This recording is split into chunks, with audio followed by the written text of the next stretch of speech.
The definition of differentiability. Here we want to discuss how to prove that a function is differentiable. A function f is said to be given as z equal to f x y is differentiable at a point if the increment can be written in a different form. If you can write the increment in the form that looks like the total differential with the additive of the terms that are supposedly wiped out. So here, if the increment can be written as the partial derivative of f with respect to x at the point times delta x, which is to resemble dx in some kind of way, plus the partial derivative of f with respect to y times what resembles a differential, this delta y, and then plus epsilon sub 1 times delta x plus epsilon sub 2 times delta y, where both epsilon sub 1 and epsilon sub 2 are sent to 0 first. And when that happens, does that imply that delta x, delta y gets close to the origin?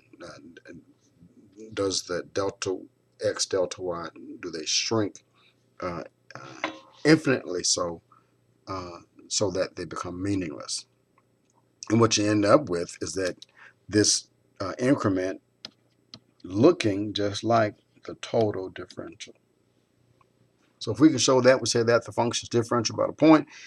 The function f is differentiable in a region if it's differentiable at every point in R, and you just go through the whole process, and it takes forever to do that.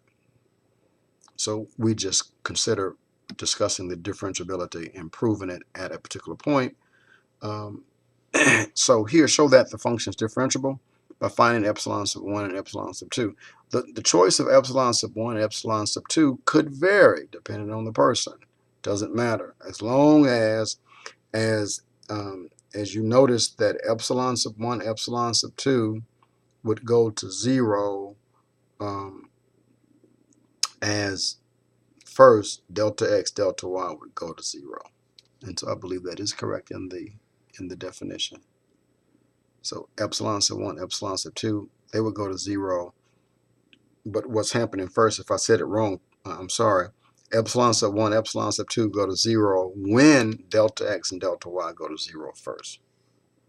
So we start here with the increment. Start with given a new form for the word with. Start with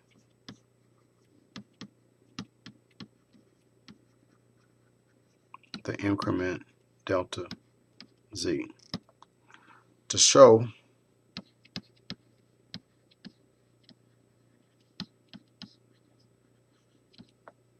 that delta z can be written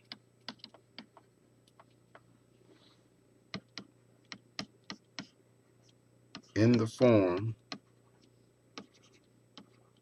delta z equal to the partial of f with respect to x at a point times delta x plus the partial of f with respect to y at a given point times delta y plus delta x times epsilon sub 1. Let's write the epsilon sub 1 first.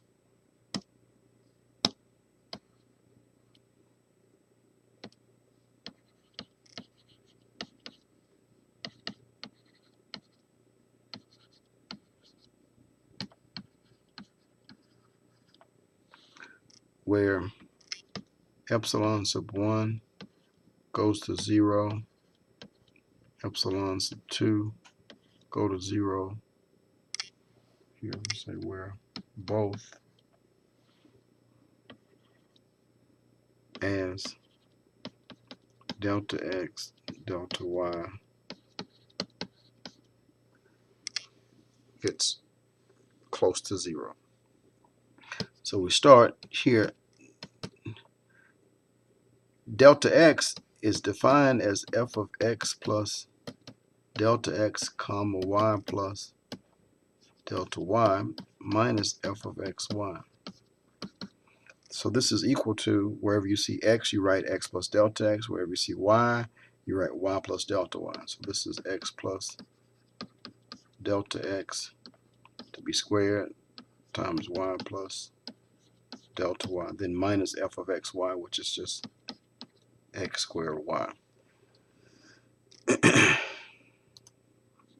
So we simplify that. This delta x is equal to, this is x squared plus 2x delta x plus delta x to be squared times y plus delta y minus x squared y. So delta z is equal to, this is x squared y plus, just distribute all that out, 2xy delta x plus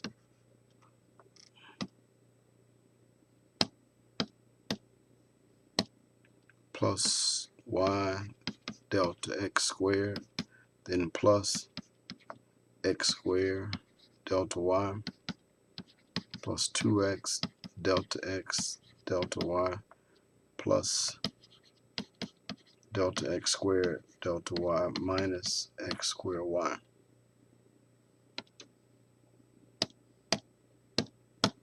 The x squared y cancels out.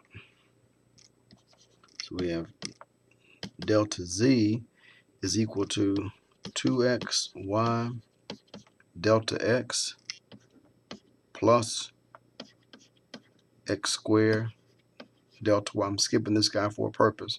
Come back to it.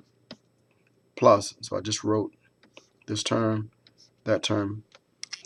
Now I need to write another expression just with a delta x being dominant. And so I choose this. And so I say that this guy is y delta x parentheses times delta x. Plus I need to write another term with a delta y dominant. So I take these two terms together. This is parentheses 2x delta x plus delta x squared delta y. Now it's my choice in terms of how I make those. I could have did another combination. The 2 or 3 more combinations, doesn't matter. What's important is that this 2xy delta x is separate and this x squared delta y is separate. Why? Well, let me show you. This is of the form, think about it, this is of the form, the partial of f with respect to x, I'm going to write in shorthand, times delta x plus the partial of f with respect to y, delta y plus some epsilon sub 1 times delta x plus some epsilon, yes, sub 2 times delta y.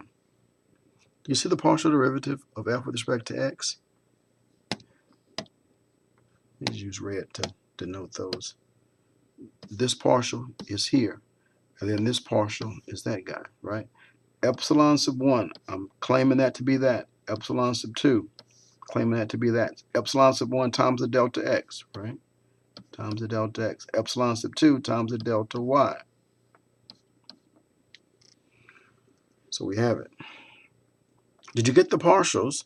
You go back and you take the function, f is equal to x squared y, so the partial of f with respect to x is 2xy, and the partial of f with respect to y is x squared. So we have it, right? The x squared and the 2xy. So if that be the case, then you need to be able to extract an epsilon sub 1. It says find values epsilon sub 1 and epsilon sub 2. So here,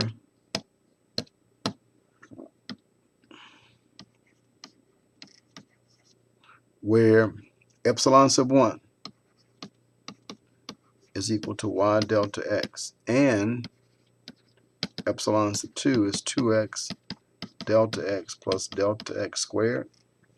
Now as delta x goes to 0 and delta y goes to 0, look at this. As delta x goes to 0, y times delta x obviously will go to 0 as well, because as delta x go to 0, delta x goes to 0, right?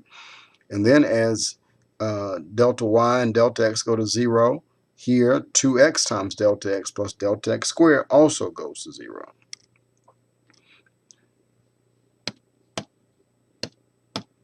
So here, this term goes to 0. This term goes to 0 as delta x comma delta y, they both here go to 0. So you've just proven that. Good job.